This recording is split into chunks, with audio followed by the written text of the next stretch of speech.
મહારાણી તો ઊંઘ્યા હશે. લાવ તાર મારી દીકરી જોડે વાત કરી લો. હા મમ્મી, જય શ્રી કૃષ્ણ. જય શ્રી કૃષ્ણ બેટા, શું કરસ? મમ્મી તને શું કહું, આ ફેરી લાઇટ બિલ એટલું બધું આવી ગયું ને તો મારું સાસુ છે ને એ મને પંખોય ચાલુ નહીં કરવા દેતા, તો એસી તો દૂરની વાત રહી. તારી સાસુ તો બહુ ખરાબ છે, તું અહીંયા આવી જા.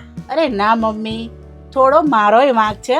ચાલ જવા દે, મને ગરમી બહુ લાગે છે, પછી વાત કરું. હા બેટા, હા ફોન મૂકું. હો હા.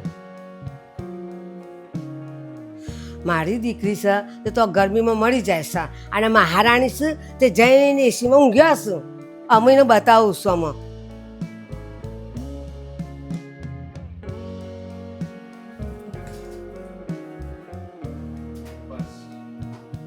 મહારાણી જેમ ઊંઘી છે આ બિલકુલ બળશે. તાર પિયરિયા જા કોમ કર હેડ.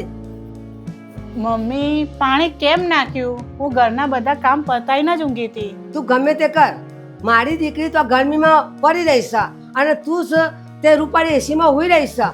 જા કોમ કર હેડ. મમ્મી કંઈક થયું હોય ને તો જ મોટા બેન બહાર ગરમીમાં બેઠા છે.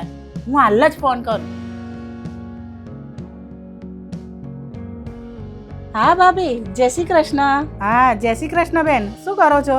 અરે ભાભી તમને શું કહું, અમે ગમે તે બહાર જતા ને તો એસી ચાલુ રાખીને જતા રહેતા હતા.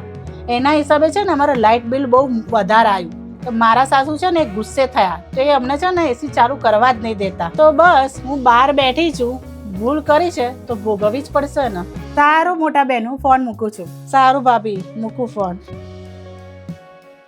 મને માફ કરી દે વહુ, મારી દીકરીના ભૂલના કારણે મેં તને હેરાન કરી. સારું મમ્મી, હું હવે સૂઈ જાઉં. તું જા શાંતિથી. હો ઘણી જગ્યાએ જોયું છે કે દીકરીને દુઃખ પડે ને એટલે સાસુ છે ને એનો બદલો લેવા એમની વહુને હેરાન કરે છે. પણ શું આ યોગ્ય છે? એ વહુએ કોઈની દીકરી નથી. જો તમને લોકોને અમારો આ વિડીયો ગમ્યો હોય તો વધુમાં વધુ શેર કરજો, લાઈક કરજો. જય શ્રી કૃષ્ણ.